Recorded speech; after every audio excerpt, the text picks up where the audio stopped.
90 நாட்கள் கூட இன்னும் நிறைவடையில் அதற்குள்ள ஒரு 3 கைதுகளை திமுகவில் இருந்து பண்ணியிருக்காங்க. இதை எப்படி பார்க்குறீங்க? கொஞ்சம் பழி வாங்குற உணர்ச்சி தெரியுதுன்னு தான் நம்ம சொல்லணும். அதை சொல்றதுக்கு எந்த தயக்கமும் இருக்கக்கூடாது. நான் திரும்ப சொல்றேன், அது ஆணவமாக பார்க்கப்படும், அதிகார மமதையாக பார்க்கப்படும். 9 பேர்ல போட்டுவிட்டு கோர்ட்ல போய் நான் கைது பண்ண மாட்டேங்க. 9 நான் பெயிலபிள் செக்ஷன் போட்ட பிறகு கைது பண்ண மாட்டோம்னு ஏன் கோர்ட்ல போய் சொல்றீங்க? ஏன்னா அந்த வழக்கு சொத்தை வழக்குன்னு உங்களுக்கு தெரியுது. செந்தில் பாலாஜியை துரத்தி இங்க ஒரு டீம் அனுப்பிச்சதுல வேகத்தை நீங்க காமிச்சிருந்தா காவிரி விவகாரத்துல நீங்க திமுக முன்னாடி நீங்க மனு போட்டிருக்கலாமே. ஆனா திமுக முன்னாடி மனு போட்டு சொன்ன ஒரு அமைச்சருக்கு கோவம் வருது. திமுகவை கிழிச்சு தொங்க விடுறதுக்கு 1000 விஷயம் இருக்கு. அங்கெல்லாம் பண்ணா விட்டுருவீங்க.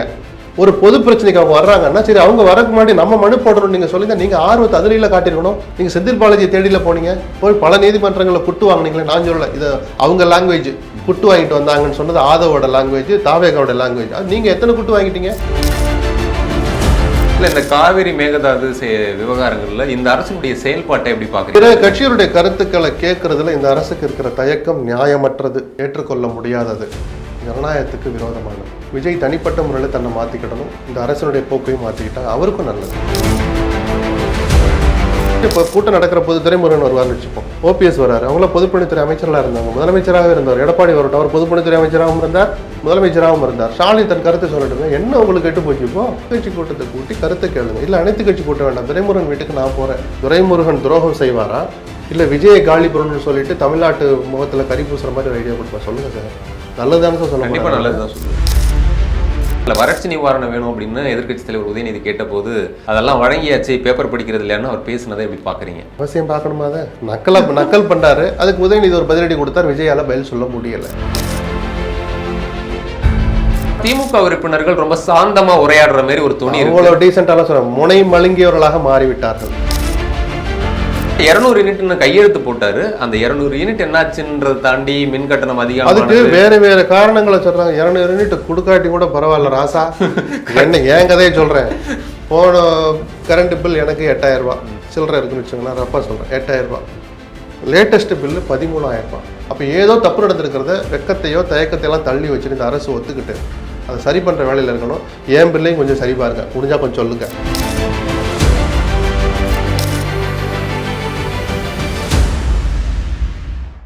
90 நாட்கள் கூட இன்னும் நிறைவடையில் அதற்குள்ள ஒரு 3 கைதுகளை திமுகவில் இருந்து பண்ணியிருக்காங்க. குறிப்பாக எதிர்க்கட்சி தலைவர் உதயநிதி கூட தஞ்சாவூர்ல இருந்து வந்து ஒரு நாள் கைது, அந்த கூத்தையெல்லாம் பார்த்தோம்.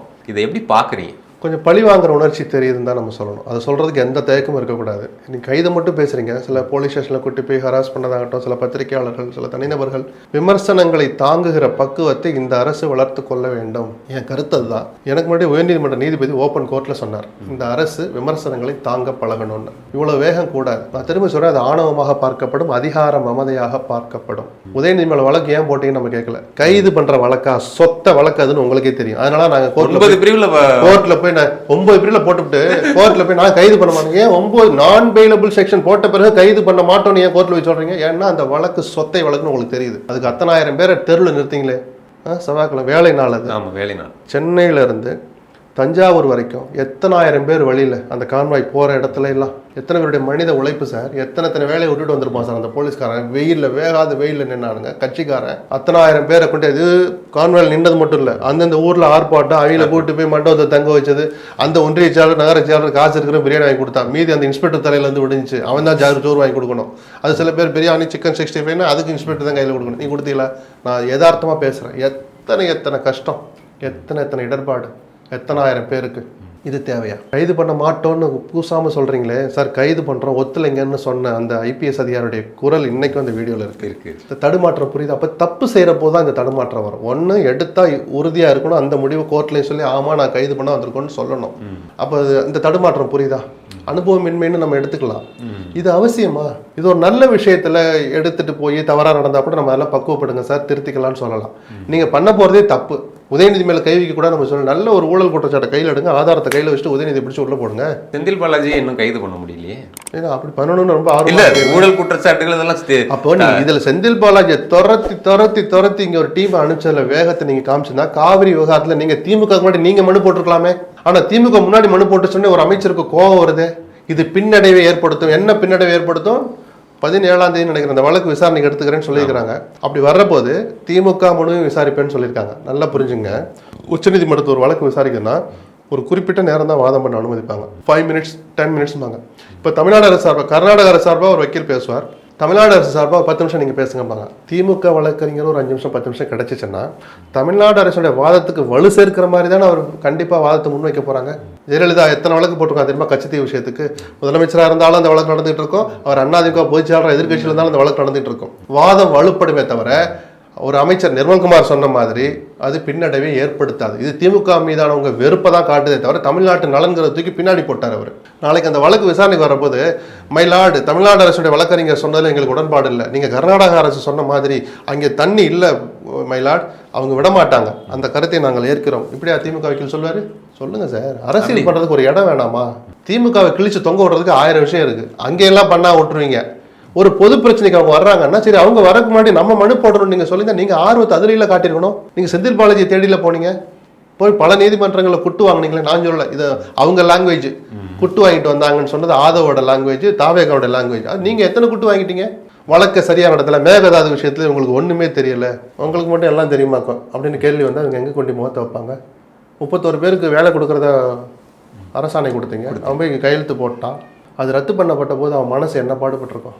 இந்த 31 பேர் கொஞ்சம் யோசிச்சு பாருங்க. சரி, சட்டப்படி சரியா தப்பாங்கிற ஒரு பக்கம் இருக்கட்டும் சார், இது எல்லாருக்கும் பொருந்துமா அப்படின்னா உங்ககிட்ட பதில் இல்லை. எல்லா கட்சி நிகழ்ச்சியிலையும் அசம்பாவிதம் நடந்துட்டா கொடுப்பீங்களா? பதில் இல்லை. அது என்ன கட்சி நிகழ்ச்சியில் வேற எங்கேயாவது நடந்தா, பட்டாசு விபத்தில் இறந்தா கொடுப்பீங்களா? பதில் இல்லை. இத்தனை பதிலில்லாத கேள்விகள் இருக்கிறதுனால தான், உங்ககிட்ட பதில் இல்லாதனால தான் அது விவாதத்துக்குரியதாக மாறுது. நீங்களும் அட்வொகேட் ஜெனரலை வச்சு அதை போய் வாதம் பண்ணுறீங்க. இது அரசுடைய கொள்கை முடிவு, சட்டப்படி தான், விதிகளுக்கு உட்பட்டு தான் கொடுத்துருக்கோம். அவங்க யாரோ இல்லை, தமிழ்நாட்டு பிரஜைகள், வேலைக்காக காத்திருக்கிறவங்களும் இந்த 31 பேர் அடக்கம்லாம் வாதம் பண்ண பிறகு அந்த வழக்கு தள்ளுபடியாகி அல்லது உங்களுடைய வாதம் நிராகரிக்கப்பட்டு எதிராக தீர்ப்பு வருது. அப்போ நீங்கள் சரியாக வாதம் பண்ணலன்னு எடுத்துக்கிறதா? வழக்குன்னு வந்தால் 2 விதமாக தானே சார், ஒன்றும் உங்களுக்கு எனக்கு சாதமாக வரும், உங்களுக்கு சாதமாக வரும், அவ்வளோதானே சார் வழக்கு. இதில் நக்கல் பண்ணுறதுக்கு என்ன இருக்குது? காவிரி விவகாரத்தில் திமுக அரசு தன் வாதங்களை சரியாக எடுத்து வைக்கலை, உண்மையாக இருக்கலாம், அதை சுட்டி காட்டுற நேரமாக இதுன்னு நம்ம கேட்குறோம். எல்லாரும் ஒரு குரலில் பேச வேண்டிய நேரத்தில் நான் அரசியல் பேச விரும்பலைன்னு சொல்லிட்டு பக்கா அரசியல் பேசினா அது நல்லது இல்லை. இந்த காவிரி மேகதாது விவகாரங்களில் இந்த அரசுடைய செயல்பாட்டை எப்படி பார்க்குறீங்கன்னா, கடந்த கால அரசுகளுடைய செயல்பாடுகள்லாம் நீங்கள் பார்த்துருப்பீங்க. இன்னைக்கு கூட கர்நாடகாவில் பந்த் நடக்குது, பண்ண வேணான்னு சொல்லி அவங்க பண்ணுறாங்க. அனைத்து கட்சிகள் அதில் ஒற்றுமையாக இருக்கிறாங்க, தண்ணீர் கொடுக்க. பிற கட்சிகளுடைய கருத்துக்களை கேட்கறதுல இந்த அரசுக்கு இருக்கிற தயக்கம் நியாயமற்றது, ஏற்றுக்கொள்ள முடியாதது, ஜனநாயகத்துக்கு விரோதமானது. விஜய் தனிப்பட்ட முறையில் தன்னை மாற்றிக்கிடணும், இந்த அரசனுடைய போக்கையும் மாற்றிக்கிட்டா அவருக்கும் நல்லது. ஏன்னா அவருக்கும் 4 விஷயம் தெரிஞ்சிடும் சார். பல விஷயம் இப்போ கூட்டம் நடக்கிற போது துரைமுருகன் வருவார்னு வச்சுப்போம், ஓபிஎஸ் வராரு, அவங்களாம் பொதுப்பணித்துறை அமைச்சர்களாக இருந்தாங்க, முதலமைச்சராக இருந்தார். எடப்பாடி வரட்டும், அவர் பொதுப்பணித்துறை அமைச்சராகவும் இருந்தார், முதலமைச்சராகவும் இருந்தார். ஸ்டாலின் தன் கருத்தை சொல்லட்டுமே, என்ன உங்களுக்கு கெட்டு போச்சு இப்போ? இப்படி ஒன்று இருக்கா, ஃபைலில் இந்த வார்த்தையை பார்க்கலையே, எப்பா குண்டப்பா கிட்ட போய் எம்ஜிஆர் பேசுகிற போது அப்படின்னு ஒருத்தர் ஆரம்பிச்சாரு, அதையும் கேளுங்க சார். கேட்குறதுல உங்களுக்கு என்ன சிரமம்? யாரையும் நான் பேச மாட்டேன், என் ஸ்டைல் வேறு, விஜயனுடைய ஸ்டைல் வேறு பண்ணீங்கன்னா சொன்னீங்க, டாக் லெஸ் ஒர்க் மோர். அது வேண்டாம். இல்லை, இதில் ஏற்கனவே எதிர்கட்சிகள் திமுக இருக்கட்டும் இல்லை பாமக இருக்கட்டும் எல்லாருமே போக வேண்டாம், இதனால் நம்ம ஏற்கனவே போராடி பெற்ற சட்ட அமைப்புகள் இதெல்லாம் பாதிக்கப்படும் சொன்னதுனால ஒரு ஈகோவா எடுத்துக்கிட்டு இவங்களை கேட்டால் போக வேணாம்னு சொல்ல போகிறாங்க. ஈகோவாங்கிற சந்தேகத்தை கூட விஜய் வர விட்டுருக்க கூடாதுன்னு நான் சொல்கிறேன். ஈகோ காட்டுற விஷயம் அது ஈகோவாக இருந்தால் ஈகோ காட்டுற விஷயமா இல்லை, ஈகோவா அப்படின்னு சந்தேகப்படுறதை எழுப்புற அளவுக்கு அவங்களுடைய செயல்பாடு இருக்கணும். இங்கே வாங்க, நான் திறந்த மனதோடு இருக்கிறேன், வாங்க என்ன செய்யணும், ஒன்று கேட்டு செய்ய வேண்டாம். ஒரு விஷயம் சார், அனைத்து கட்சி கூட்டத்தை கூட்டி கருத்தை கேளுங்க. இல்லை அனைத்து கட்சி கூட்ட வேண்டாம், துரைமுருகன் வீட்டுக்கு நான் போகிறேன், அன்னைக்கு நான் போகலான்னு இருக்கேன், என்ன பேசட்டும். அதிகாரிகள் சில இது ஐடியா சொல்கிறாங்க, தம்பி போகாத அப்படின்னு சொல்லுவார் அவர், அப்படி தான் ஆரம்பிப்பார். அப்படி போகிறீங்கன்னா இதை கேளு சொல்லுவாரா மாட்டாரா? துரைமுருகன் துரோகம் செய்வாரா, இல்லை விஜயை காலி பண்ணணும்னு சொல்லிட்டு தமிழ்நாட்டு முகத்தில் கறி பூசுற மாதிரி ஒரு ஐடியா கொடுப்பா? சொல்லுங்க சார், நல்லதானே சார் சொல்ல முடியும்? நல்லதுதான் சொல்லுவார். திமுகங்கிற பொதுச்செயலாளருங்கிறத விட்டுடுங்க, திமுக ஸ்டாண்டு அப்படி தம்பி எங்கள் நிலைப்பாடு போகக்கூடாது, நீ போகிறேங்கிற போகும்போது இதை சொல்லு அப்படிதானே சார் சொல்லுவார். அதை கூட நான் கேட்க மாட்டேன்னா அப்புறம் என்ன? நீங்கள் இதில் என்ன புரிஞ்சுக்கிறதுக்கு விவாதிக்கிறதுக்கு ஒன்றுமே இல்லை. டெல்டா விவசாயிகள் பாதிக்கப்பட்டு 1,00,000 ஏக்கர் பயிர் கருகிருச்சு அப்படின்றது தான் முக்கிய விவாதமாக போச்சுது. குறிப்பாக அதில் வறட்சி நிவாரணம் வேணும் அப்படின்னு எதிர்க்கட்சி தலைவர் உதயநிதி கேட்டபோது அதெல்லாம் வழங்கியாச்சு, பேப்பர் படிக்கிறது இல்லைன்னு அவர் பேசினதை எப்படி பார்க்குறீங்க? அவசியம் பார்க்கணுமா? அதை நக்கல் பண்ணாரு, அதுக்கு உதயநிதி ஒரு பதிலடி கொடுத்தார், விஜயால் பதில் சொல்ல முடியலை. அப்போ முதல்ல ஃபைலை படிங்க அப்படின்னு உதயநிதி சொல்கிறதுக்கு எவ்வளோ நேரம் ஆகும்? அப்படி ஒரு அவமானம் விஜய்க்கு ஏற்பட்டிருந்தால் அந்த முதலமைச்சர் என்கிற முறையில் அது அவமானம் நமக்கும் தான் சார், உதயநிதிக்கும் சேர்த்து தான் அந்த அவமானம். ஏன்னா உதயநிதிக்குமான முதலமைச்சர் அவர் தான். ஸோ நம்ம அந்த ஏளன மொழிகளை தவிர்க்கிறது நல்லது. தெரிஞ்சோ தெரியாமலோ அல்லது கடந்து வந்த பாதை அதுவானால என்னன்னு தெரியல, தாவேக்கவினருக்கு அந்த நக்கல் கொஞ்சம் ஜாஸ்தியாக இருக்குது. அது அதிகாரம் வந்துட்டனால ஒரு மமதை கலந்த நக்கல்ல அவங்க இருக்கிறாங்க. விஜயும் அதற்கு விதிவிலக்கல்ல. அதுக்கு சரியான பதிலடி தான் அன்னைக்கு உதயநிதி கொடுத்தது. ஆஹா, 2 சப்ஜெக்டும் வேற அப்படின்னா உள்ளுக்குள்ள மனசு எவ்வளோ போராடி இருக்கும். அந்த அவமானம் வேண்டாங்கிற நம்ம அவர் அவமானப்படுத்தணுங்க நம்ம ஆசையும் இல்லை, நோக்கமும் இல்லை, ரசிக்க போகிறதும் இல்லை. பேப்பர் படினா அப்போ நீங்கள் பேப்பரை படிச்சிருந்தா அதே தீர்மானம் ஏற்கனவே போட்டாச்சு. நேற்றுக்கு தீர்மானம் கொண்டாந்தீங்க. தமிழ் தாய் வாழ்த்துக்கு அரசாணையே இருக்கே, எதுக்கு போடணும்? தொகுதி மறுவரைக்கு 2024 பிப்ரவரி 14 போட்டாச்சு. காதலர் தினம் என்பதை மறந்து அத்தனை பேர் ஒன்றா உட்காந்து கடும் கண்டனங்களை தெரிவிச்சாங்களே. 2 தீர்மானம் போட்டாங்க. அதில் ஒன்று தொகுதி மறுவரை மத்திய அரசு கண்டிக்கிற மாதிரி போட்டாச்சு. அப்போ பேப்பர் படிச்சிருந்தா ஏற்கனவே போட்ட தீர்மானம்னு பேசாமல் இருந்திருக்கணும். நக்கலை தாண்டி ஒன்றும் இல்லை. அந்த நக்கல் செய்ததற்கு அவர் அன்னைக்கு ஒரு சின்னதாக மைல்டாக ஒரு பாடத்தை கற்றுக்கிட்டார். அதோட விட்டுருவாங்க. அதே போல நிதியமைச்சர் அவர்களுடைய ஒரு பேச்சையும் தவிர்த்திருக்க வேண்டிய விஷயம். தமிழை பற்றி பேசுகிற போது மதத்தை இழுத்திருக்க கூடாது. ஆனால் நான் எதிர்பார்த்த மாதிரி ஒரு பேட்டியில் நான் சொல்லியிருந்தேன், ரெக்வஸ்ட் பண்ணேன். அதே கிறிஸ்தவம் மன்னிப்பு கேட்கறதையும் வலியுறுத்துது. நீ மன்னிப்புகள் நீ மன்னிக்கப்படுவாயின்னே சொல்றதுன்னு நினைக்கிறேன். நான் நேற்றைக்கு அதுக்கு வருத்தம் தெரிவித்து பேசி வருத்தம் மாதிரி நான் ஆவேசப்பட்டுட்டேன்னு சொன்னேன். அதுவே போதுங்கிற நான் இதைத்தான் நம்ம எதிர்பார்க்குறோம். மன்னிப்பு கேட்கணும், காலில் விழுந்து நெடுஞ்சாங்களே அவனு துண்டை இடுப்பில் கட்டணும்லாம் நம்ம யாரும் சொல்லலை சார். தவறு பண்ணிட்டோன்னு உணர்ந்தாலே போதுங்கிறேன். அப்போது ஆணவம், ஓஹோ தப்பை நம்ம மரியவர்சனுக்கு ஆணவம் இல்லை, தப்புன்னு உணர்ந்துட்டாருன்னு நானே வெக்கப்படுவேன்ல. நான் விமர்சனம் வச்சேன் அவருக்கு எதிராக, என்னை வெக்கப்பட வச்சாரு நேற்று. அதை செய், அதுதான் பக்குவங்கிறோம் நம்ம. இது எல்லா அமைச்சர்களுக்கும் வரும். இந்த நிலைமை ஆதரவு உட்பட எல்லா அமைச்சர்களுக்கும் வரணும். வந்தாதான் அவங்க பக்குவப்படுவாங்க சார். போக போக தானே கற்றுக்குவாங்க. ஆனால் அப்படி அடிபடுறதுக்கு முன்னாடியே கொஞ்சம் ஸ்லோவாக நடந்துக்குங்கன்னு நம்ம ஒரு அட்வைஸ் பண்ணுறோம். அவ்வளோதான். ஆணவ மொழிகளை காட்டாதீங்க. மரிய வில்சன், ஆதவர்ஜுனா இவங்களுடைய அமைச்சர்களுடைய பேச்சு, அவங்களுடைய உடல் மொழி இதெல்லாம் கவனிக்கிறோம். இந்த 4 நாட்களை பார்த்தோன்னா திமுகவும் வெளிநடப்பெல்லாம் பண்ணலை, நேரடி ஒளிபரப்பு போயிட்டு இருக்கு, பார்த்துட்டு இருக்கோம். கொஞ்சம் ஆனால் திமுக உறுப்பினர்கள் ரொம்ப சாந்தமா உரையாடுற மாதிரி ஒரு துணி இவ்வளோ டீசெண்டாலாம் சொல்ல முனை மழுங்கியவர்களாக மாறிவிட்டார்கள். என்ன காரணம் தெரியலையே. இல்லை, அனுசரித்து போகிறது, சபையை கொஞ்சம் கலோக்கியலாக கொஞ்சம் நகைச்சியோடு நடத்திட்டு போகிறதுங்கிறது வேறு. எதிர்ப்பு கிளப்ப வேண்டிய நேரத்தில் கூட இப்போது மரிய வில்சன் அன்னைக்கு பேசினார் இல்லையா, வேலு எந்திரிச்சு விடுங்க அதே தப்பாக சொல்லிட்டாரு, நீங்களும் அதை பெருசு பண்ணிக்காதீங்க சொல்கிறாரு. அப்படி சொல்லிட்டு ஆனால் அமைச்சர் போகிற போக்கில் தன் மதத்தை உயர்த்துவதாக நினைத்து தமிழை தாழ்த்தி விட்டார், அது ஏற்கத்தக்கதல்லன்னு சொல்கிறதுக்கு எவ்வளோ நேரம் ஆகும் வேலுக்கு? ஏன் சொல்லலை சொல்லுங்க. எத்தனை தமிழ் படித்தாலும் கிறிஸ்தவம் கற்றுக் கொடுத்த இந்த மொழி உங்களுக்கு புரியாதுன்னா அப்போ தமிழர் தாழ்த்துறான்னு தானே அர்த்தம். மரிய வில்சனுடைய நோக்கம் அது வரல, ஒரு கோபத்தில் அது வருது. அது சுட்டி காட்டுல உங்களுக்கு என்ன தயக்கம்? ஆனால் மாப்பிள்ளை ஆதவானந்த தான் என்னை, ஆதவர்ஜுனா தான் என்னை கூட்டிகிட்டு போய் சீட் வாங்கி கொடுத்தாரு. வெக்கமா இல்லையா? அண்ணி லீமா ரோஸ்ன்றது இல்லை, அதெல்லாம் உறவுகளை சொல்கிறத பற்றி நமக்கு ஆட்சேபம் இல்லை. டாய்லெட் புரட்சி என்று உங்களுடைய இளம் தலைவரை விமர்சித்த அந்த அமைச்சரை நீங்கள் அப்படி உறவு சொல்லி அழைச்சு புலகாங்கிதப்படணுமா? ஆதவர்ஜுனா மதிக்க தகுந்த அமைச்சர் சார், அது தனி சார். உணர்ச்சியை காட்ட வேண்டிய நேரத்தில் கூட நீங்கள் காட்டாமல் வேற கதை பேசிக்கிட்டு இருந்தீங்கன்னா அப்போ உங்களுக்குள்ள என்ன? இந்த கள்ள உறவுன்னு விஜய் இப்படி கையை காமிச்சாரு தெரியுமா? திமுகவுக்கும் பிஜேபிக்கும் இப்படின்னு கை வச்சு காமிச்சார்ல. இப்போ நம்ம என்ன எடுத்துக்கிறது? அதே திமுகவின் சில எம்எல்ஏக்களுக்கும் தாவேக்காவுக்கும் கை வச்சு காட்டுறதா? திமுகவை தலைகுனிய வைத்து விட்டார்கள் சில எம்எல்ஏக்கள். கொஞ்சம் கடுமையான வார்த்தை தான், அப்படி சொன்னாலும் அது உரைக்குதான்னு பார்ப்போம் அவங்களுக்கு. இல்லை, கடந்த காலங்களில் திமுக எம்எல்ஏக்களுடைய செயல்பாடுகளை நீங்கள் பார்த்துருப்பீங்க. குறிப்பாக 91 2 எம்எல்ஏ இருந்தபோது பரிதி இளம் விடுதியெல்லாம் தனியாகவே போய் பேசின பேச்சுக்கள் எல்லாம் இருக்குது. இங்கே இவ்வளோ பேர் இருக்காங்க. இன்னும் சொல்லப்போனால் கே நேரு சொல்கிற மாதிரி சொல்கிறபடி உங்களை விட நாங்கள் தான் மெஜாரிட்டி, என்ன தனித்தனியாக இருக்கும் அப்படின்னு அந்த அளவுக்கு வேகம் பத்தலை, அவ்வளோதான். அவங்க அதை ஒரு பாடமாக எடுத்துக்கிட்டு உதயநிதி தான் கொஞ்சம் தூண்டில் போடணும், கொஞ்சம் நிமித்தி விடணும். அதை அதுவும் உதயநிதி கைதுக்கு அடுத்த நாள் நடக்கக்கூடிய, அதனால தான் சொல்கிறேனே திமுக வைக்கப்படணும்னு சொல்லிட்டானே. அந்த மாதிரி தான் சில எம்எல்ஏக்களுடைய பேச்சு நடந்தது. மூத்த அமைச்சருடைய சிலருடைய முன்னாள் அமைச்சருடைய பேச்சுக்களே துரதிருஷ்டவசமாக அப்படி தான் அமைஞ்சது. ஏனோ பதுங்குறாங்களா பயப்படுறாங்களா தெரியல. காரணம் எதுவாக இருந்தாலும் இது உங்கள் கட்சிக்கு செய்கிற துரோகங்கிறத நீங்கள் மறந்துடாதீங்க. அதே போல் இந்த மது கடைகள் எல்லாம் மூட போகிறேன் அப்படின்னு சொல்லிட்டு இருந்தாங்க. 717 கடைகளை மூடிட்டதாகவும் சொல்கிறாங்க. ஆனால் ஆன்லைனில் விற்பனைன்றதெல்லாம் மாவட்ட வாரியாக அந்த 717 கடை எதுன்னு சொல்லுங்கப்பான்னு அதே சட்டமன்றத்தில் கேட்டாங்க. என்னமோ தெளிவான பதில் வரலை. அல்லது இவர்கள் வெளியிட்ட பட்டியலில் இருந்த கடைகள் இன்னும் சிலது திறந்திருக்கு. சில மிஸ்மேட்ச் ஆகும், அவசர கதியில் அறிக்கை கொடுக்கணுமேன்றது கூட வந்திருக்கலாம். அதை சரிப்படுத்தினாங்கன்னா பரவாயில்ல. முதல்ல மூடணுங்கிற எண்ணம் வந்ததே பெரிய விஷயம். 717 அல்ல, முதல்ல வெறும் 7ல் தொடங்கினாலே ஒரு நல்ல தொடக்க புள்ளின்னு தான் நான் சொல்லுவேன். ஆன்லைன் விற்பனைங்கிறது பெருசாக அது ஒன்றும் பெருசாக பயப்பட வேண்டியதில்லை. கடையை திறந்து வைக்கிறதே யோகியமற்ற செயல். அதெல்லாம் ஆன்லைன்லன்னா லைனில் நின்று வாங்கினா தப்பு இல்லை சார், உடல்நலக்கு நல்ல ஆரோக்கியம் சார். ஆன்லைனில் வாங்கினா ஐயோ உடல்நலத்துக்கு ரொம்ப கேடு சார்ங்கிறீங்களா? பாட்டில் எங்கே வாங்கினாலும் தப்பு தான். நடைமுறையில் சில விஷயங்களை எளிமைப்படுத்துகிறோம், அல்லது வருமானத்தை பெருக்கிறோம், அல்லது சில இடைஞ்சல்களை குறைக்கிறங்கிற வகையில் நடக்கிற மாற்றங்கள் தான்.